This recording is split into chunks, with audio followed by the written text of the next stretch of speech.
Hi, my name is Ashley and I'm a mom of 2 little girls. I have a 2.5-year-old toddler named Kylie and I also have an 8-month-old baby named Mia. This video is going to be the very first video in a series of videos that I've been looking forward to doing for you guys that are kind of like mommy parenting related videos on very specific topics that I am asked about time and again that are not Montessori related, which is the other series that I do, and they're not really something that I would address at length in a family vlog, which I also do weekly. So with that said, I thought it'd be fun to do a little mini series with you guys that, to be honest, I'm not even sure if I'm gonna do them every single week or if I'm gonna do them bi-weekly. I'm gonna aim for once a week on Fridays, but bear with me.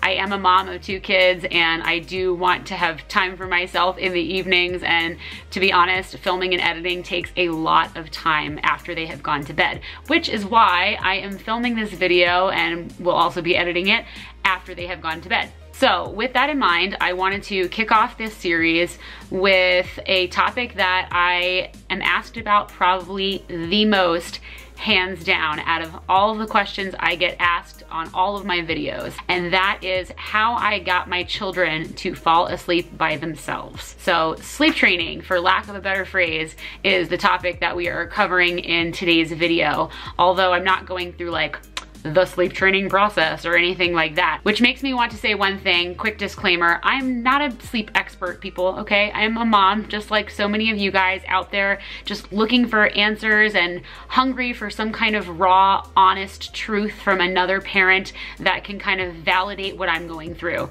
And that's my goal in this video and also in this series, which is why I'm calling it Real Talk, because I just want to level with you guys. I know that when I was first going through this process, especially in regard to sleep training, that I was coming across all of these other YouTube moms, and so many of them kind of at first started off like they were giving me some kind of real insider information, and then very quickly it became apparent that it was kind of sugar-coated, or that they were possibly glossing over something so as to not make themselves look like a bad parent. And I really don't want to do that. I want this to be raw and honest, because parenting is not easy, and parenting when you're sleep deprived is even harder. So I really just want to give you guys the honest, nitty-gritty truth, my perspective, my experience as a first-time mom, and then again as a second-time mom, and hopefully whatever I'm saying, maybe you can take something from it and find something in your own situation where it applies and it helps. Unfortunately, filming this video, I'm actually a little bit nervous because I know that the topic of sleep, and especially sleep training in specific, is a very sensitive topic for many people.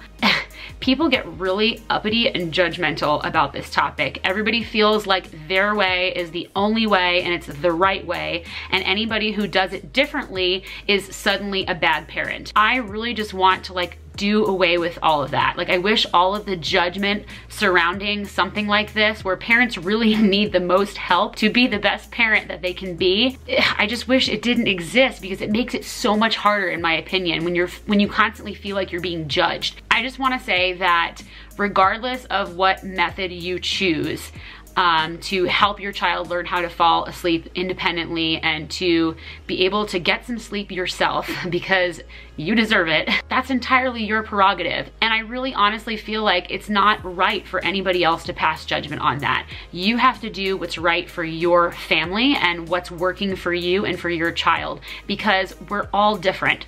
Every child is different, every parenting style is different, and you know, who am I to judge that you're wrong and I'm right? So again, I'm just sharing my experience, and I'm gonna leave the comments open on this video. I actually originally thought I was going to close them just because I felt like there is a really good chance that I'm gonna get a barrage of comments from people basically just name calling and pointing fingers and being keyboard warriors and saying things that they would never say to my face just because they're behind a computer. Again, because they feel like their way is the right way. So I thought I was not gonna have comments open because of that, but I decided that I'm gonna leave the comments open because I want people who maybe have had similar experiences or just who have questions about something that I mentioned. I want you to have an open forum to be able to say those things or ask those questions regardless of all the haters out there.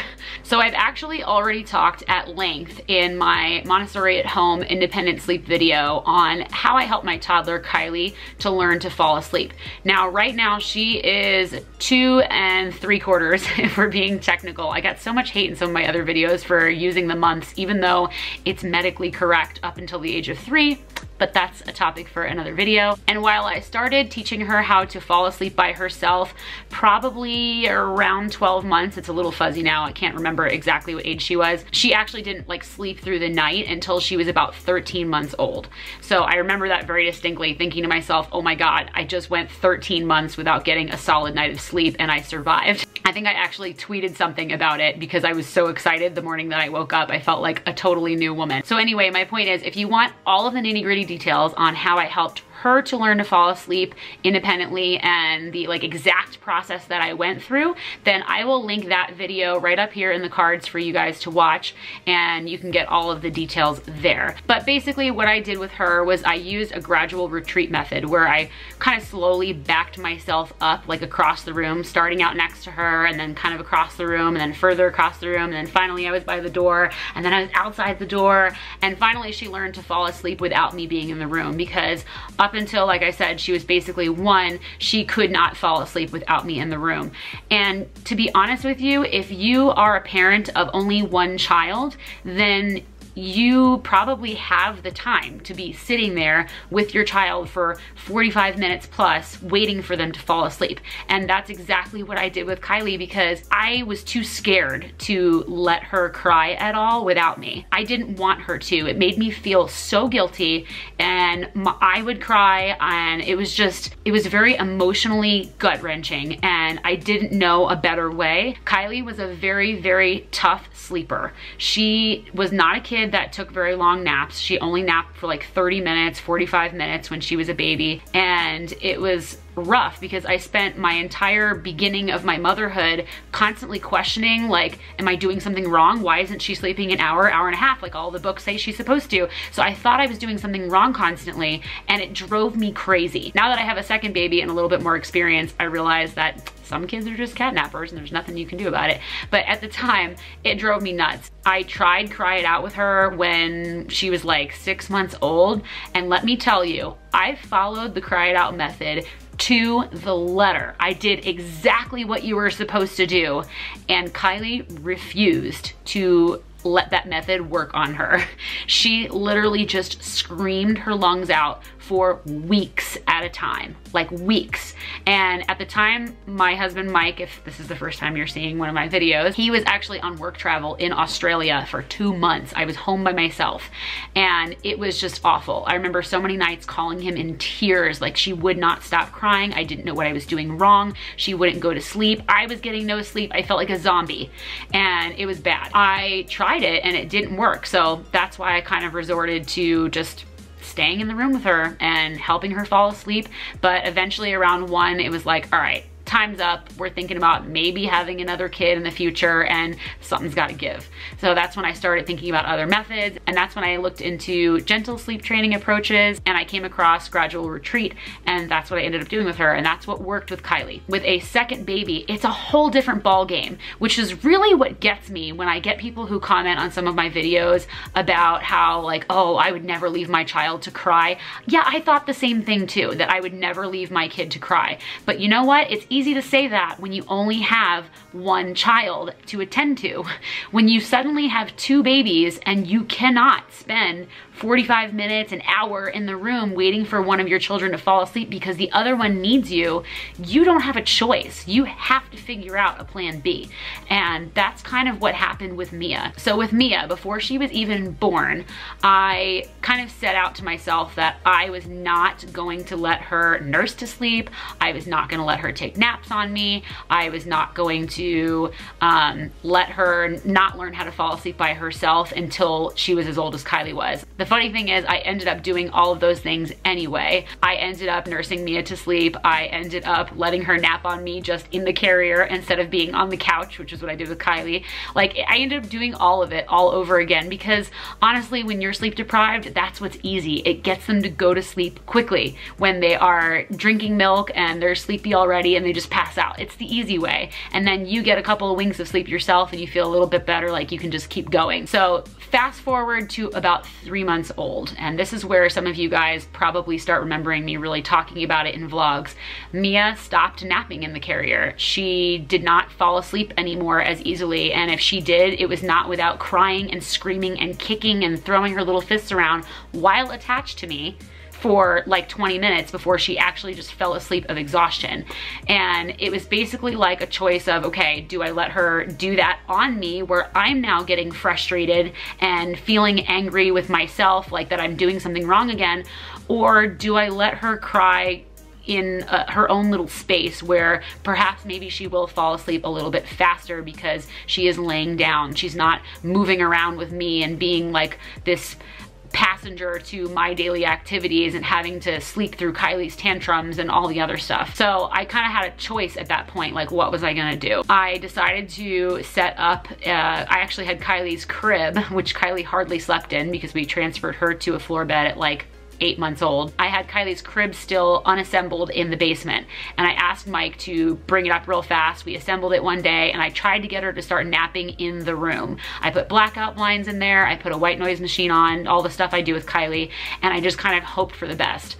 And I think she actually fell asleep in there maybe twice. So totally failed plan, didn't work. After that, I think I went back to trying to nap her in the carrier, and then maybe I tried the bassinet in our room again, but our room was like very lit. It doesn't have blackout curtains or anything, so that didn't work either. I think that's roughly around the time that I was like, all right, I just want to go straight to the floor bed and we need to start teaching her to sleep in there. And if it involves a little bit of crying, then I guess so be it. I started it with naps at first so that I could watch her on the camera and go in if I needed to. And I kind of told myself, okay, I'm not going to let her cry for any more than like 15, 20 minutes. And I'm also not going to let her like hard cry. Because if you've heard a baby crying before, you know they have different types of cries. Like sometimes they have this like little complaining cry, like they're kind of whining about it. They're not happy about it. And then they have this like cry where they are just like, ah, like freaking out. So I always promised myself, like, all right, I'm not gonna let her do the hard crying. If that happens, I'm gonna go in and get her. And that's exactly what I did. So I think the longest she ever cried when we first started this, which was at 3 months, she only cried for about 20 minutes total, like ever, before she ended up falling asleep.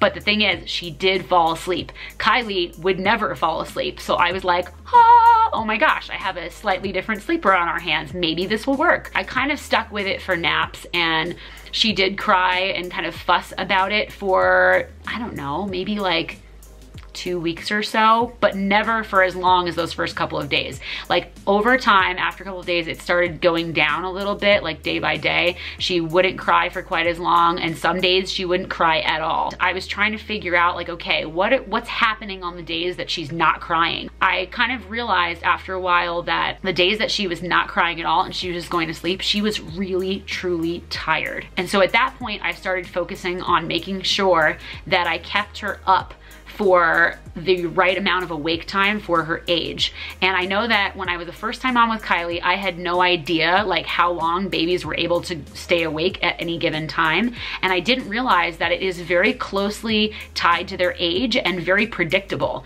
So if you guys have never seen the baby nap time chart, I'm gonna flash it up on the screen right here real quick, and I will also link it down in the description box below if you wanna check it out like in more detail. But this was incredibly helpful. Like this chart was a game changer for me with Kylie. Once she was like 7 or 8 months old was when I discovered it. And I was like, okay, so at this age, she's able to stay awake for this amount of time. And I would basically just start looking for sleepy cues around the maximum amount of time that it recommended for that age. So at at 3 months, I wanna say it was like an hour to an hour and a half or something. And wouldn't you know it, exactly around that time, she would start to get fussy. They start to get this like glazed over look in their eyes a little bit. For Mia, actually, I think I mentioned this in a couple of vlogs, her eyebrows would get like red, like just kind of irritated and puffy looking. And I knew that she was starting to get tired. So as soon as I saw those cues, I was like, all right, nap time. And I would go put her down. And sure enough, I kind of discovered the pattern. Like, as long as I kept her up for the maximum amount of time that she could stay awake before she actually fell asleep, she would go to sleep without crying. If I tried to put her down too soon, I was like, all right, it's been an hour, time for a nap, but she truly wasn't tired yet, then she would cry. And that was kind of like the turning point, like really for me with Mia. I was like, okay, I just need to wait for those sleepy cues, make sure that she genuinely looks tired, and then put her to sleep in her bed. And if she fusses for a little bit, then that's okay. Don't rush in right away. So I have both of the girls' monitors on my phone. I can see them at the same time. So I would basically just kind of sit there and watch her in her bed to see kind of what she was doing, make sure she was okay. She really would just like fuss for a couple minutes sometimes and then fall asleep. And other times she would just pass right out. Sometimes she would only fuss until I left the room. And then as soon as I shut the door, she would stop crying, roll over, maybe like look at herself in the mirror for a few minutes or like talk to herself, and then she'd fall asleep. Now in the beginning, I did nurse her sometimes to kind of help her achieve that sleepy state right around the maximum awake time. So I would put her down drowsy but awake, like you read in all the textbooks. Oh, my camera's about to die. I hate when that happens. Let me change the battery. So what I think I was saying was I did put her down drowsy but awake in those beginning stages just to help her like cross over that extra little oomph of sleepiness that she needed to actually fall asleep. But I tried really hard not to actually let her fall asleep. And if she did fall asleep, which is what happened with Kylie all the time, and I found myself, you know, like gingerly putting her down and trying to like slowly ease my hand out from under her so that she wouldn't wake, and you know, inevitably every time she'd be like, and she'd wake up and start crying. I tried not to let myself fall into that trap with Mia. If she fell asleep nursing by accident, then I would just kind of set her down very matter-of-factly, not rough, you know, but very matter-of-factly. I wasn't trying to be too careful. And if she opened her eyes a little bit and like, oh, like where am I? That was a bonus, because suddenly now she realizes, oh my gosh, okay, I'm not in mom's arms anymore. She's putting me down. And then I would leave the room just like I always did. And again, on occasion, she would like, and kind of get angry at me for doing that.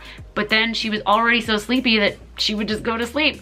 So it worked in the beginning, I think, to help train her, like that it's okay to fall asleep. And I wanna say like once she reached, I don't know, maybe like 5 or 6 months, she actually stopped falling asleep while nursing altogether. Like she was just too alert at any given point to actually fall asleep while she was nursing. And I know there are some people out there who will say, oh, well, make sure that you follow the eat, play, sleep routine. So they eat and then they play and then you put them to sleep. And then they eat when they wake up and then they play and you put them to sleep. This way there's no chance for them to fall asleep while nursing. But let's be honest here. You're gonna end up finding yourself feeding your baby, whether it's nursing or bottle feeding, if they're screaming like they're hungry. And if it happens to be 20 minutes before their scheduled nap, I think any parent in their right mind is probably not going to ignore that, and they're gonna feed them. So there is going to be a chance at some point that they're gonna end up falling asleep while they're feeding, nursing or bottle feeding. Sorry if I keep saying nursing, and I don't want anyone to feel offended like I think nursing is better than bottle feeding.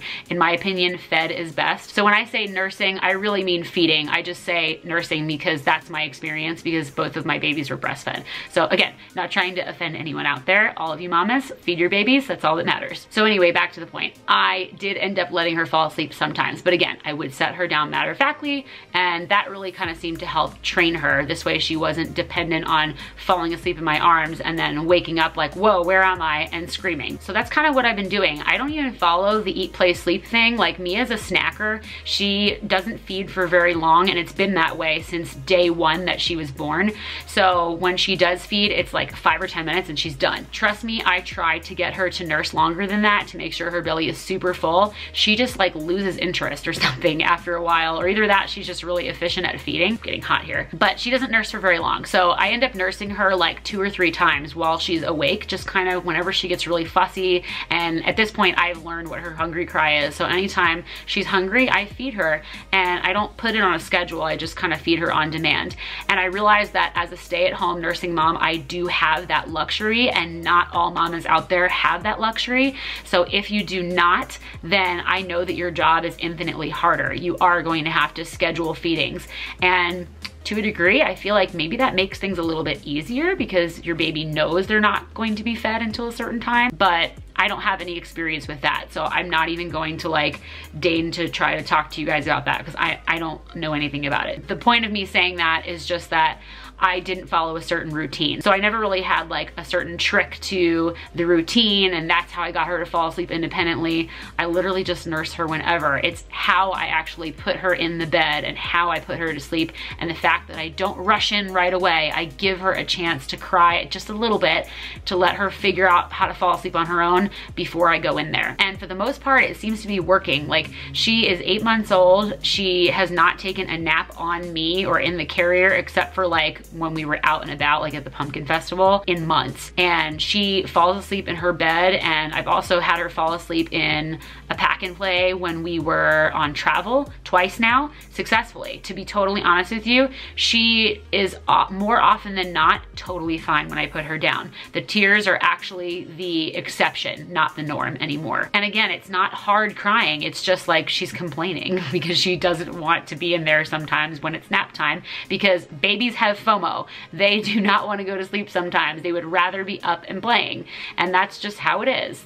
Babies are weird. Now, I do have a very strict bedtime routine with Mia and with Kylie. Actually, it's the same thing. With Mia though, what I'm doing very specifically with her is we have dinner, and after dinner we go straight up for a bath. She gets her bath first, then Kylie hops in while I'm taking care of her. I give her a little bit of lotion, I put her in her pajamas, we clean her ears, we brush her hair. Now that she has teeth, we do a quick little teeth brushing with her. Then I go out and I read her some bedtime stories on the glider in our like upstairs loft area. And then I sit down and I give her like a little milk top off if she hasn't eaten, or even if she did 20 minutes prior, I'll still top her off. And then after that, she gives Mike a kiss goodnight and I put her to bed, and that's it. And we do that every single night. So without fail, she is usually in bed between 7 and 7:20 or so every single night. And I try to keep to that the best that I absolutely can, because I feel like having a dedicated bedtime is very helpful in ensuring that she wakes up at roughly the same time every day, and that helps to keep her nap time consistent. It's like this domino effect. Right now at 8 months old, she can stay awake for about 2.5 hours at a time during the day. So if she wakes up at like 6:30, 7 o'clock in the morning, which is her average, she'll usually take her first nap around 9 or so. Then she'll take her next nap right when Kylie does, around 12, 12:30, and then she'll take another nap at about 3:30, and that's her last one for the day before she goes to bed at 7. She's a cat napper also, like Kylie was. She usually doesn't sleep for more than like 30, 45 minutes at a time, which is why she still has 3 naps during the day, and that's okay. That's kind of the rhythm that we've fallen into. As she gets older, her naps are going to consolidate and her nap times will likely get longer. I know that's what happened with Kylie, so I'm kind of just bearing with it in the meantime. Now, I know a lot of you guys are probably wondering, does she sleep through the night? And the answer to that is no. Again, this is real talk. I mean, I wish I could tell you that she's sleeping 12 hours and that I'm getting blissful amounts of sleep, but I'm not. And I'm okay with that right now because I feel like she's still little.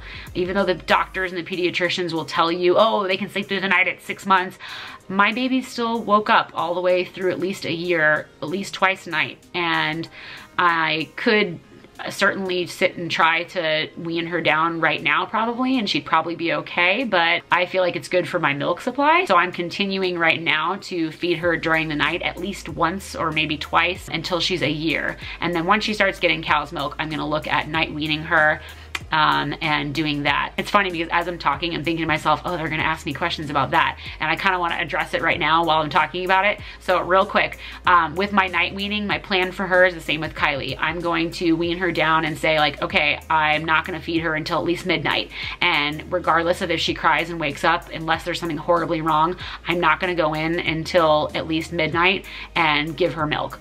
And then I'll kind of work my way forward through the night after she's like okay and consistently sleeping until at least midnight. Then I'm gonna up it and say, okay, I'm not gonna go in until 1 o'clock. And then I'm not gonna go in until 2 o'clock or 3 o'clock. Basically just kind of work my way up until it's all the way through the night. I did that with Kylie, it worked like a charm, so that is my plan with Mia. But again, I'm not gonna do that until she's at least 1 probably. So this video is not intended to be a how to sleep train your baby or anything like that. I really just wanted to share with you what I did because I know there are so many of you mamas out there that are struggling with what to do and all of the different approaches, and it seems like you get yelled at if you do like full-on cry it out, and then at the other end of the spectrum you have the people who co-sleep and would never think about letting their children cry for even a second, and you're made to feel horrible if you're from either opposing camp. And then you have all of these like in-between gentle sleep training methods that are kind of hit or miss, like work for some kids, they work with modifications for other kids, and you kind of just have to find what works. And what I want to say and just kind of put out there for everybody is that no one ever sets out to say to themselves, I want my kid to cry and just feel awful until they learn to fall asleep. Like nobody ever, at least I would think any good parent would never set out with that intention. And I certainly did not either. Like I definitely, before I had kids, I had a lot of ideas and judgments, people, about how I was gonna raise my hypothetical children. And let me tell you, that all goes out the window as soon as you're actually in the trenches. So if you haven't had a baby yet, please keep that in mind. And if you haven't had a second baby yet, then please keep that in mind. Because like I said, I definitely never like listening to my children cry. Like it's heartbreaking. I remember a night I actually crawled into Kylie's crib. This was before she was in a floor bed. I crawled into the crib with her and sobbed while holding her while she was crying also, and then whacked my leg jumping out of the crib so hard that I cried even harder. So it's not an easy journey, and I mean, you just gotta do what you gotta do. It's all about survival, especially in the beginning. You can have all of these good, grand intentions, but when you are sleep deprived, you are not able to function as the best parent that you can be. And especially when you have another child in the mix, like if you're a zombie during the day and you can't attend to your screaming toddler, it's really hard. Like if you've never been there and you don't know, I'm just letting you know, it's hard. So you really have to find something that works for you and try not to let other people project their values and beliefs on you about your choices. And you should not feel like you are a bad parent. Again, everybody wants to feel like they are the best parent that they are and that their way is the right way because it worked for their kids and it worked for their family situation, but everybody has different sleeping arrangements. Not everybody has separate rooms for their own children. Some families sleep in the entire room together and co-sleeping is their only option. Like you have to consider all of those things before you could pass judgment on someone for a choice that they've made. It's a very personal decision. Eventually, your children are going to learn how to fall asleep on their own, even if you completely botch it up along the way. They're gonna figure it out eventually and peace will be restored to the kingdom. It might take longer for some kids than others, and it doesn't mean that you're doing something wrong. It doesn't mean that you're a bad parent. I don't know, again, this is a very sensitive topic. So I hope that answered your question. If you are one of the people that ever saw one of my other videos and wanted to know how I got the girls to go to sleep by themselves, what I was doing, and that's what I'm doing. I hope that I'm not gonna receive a barrage of hate comments for it, but I wanna be open and honest with you guys, and that's my plan for all of these videos that are forthcoming in this Real Talk series. I just want you to know that you're not alone. You know, we're all in this together. I think the old saying is it takes a village. You guys are my village, and I want to be part of your village, and I want to help you. So I have no idea what next week's topic is going to be. I still have to think about it and look at what you guys were asking for. But I do know that I've got some other good, highly requested, some of them juicy topics coming up. So I hope that you guys will tune in on the Fridays that I do post these videos. If you have questions or if you have comments, hopefully not mean ones, then leave them in the description box down below. I do read all of my comments and I appreciate them. I appreciate you guys taking the time to support me and to share your experiences with me too. I don't know what else to say, so I think I'm gonna end it here. Thanks for watching. I'll see you next time. Bye.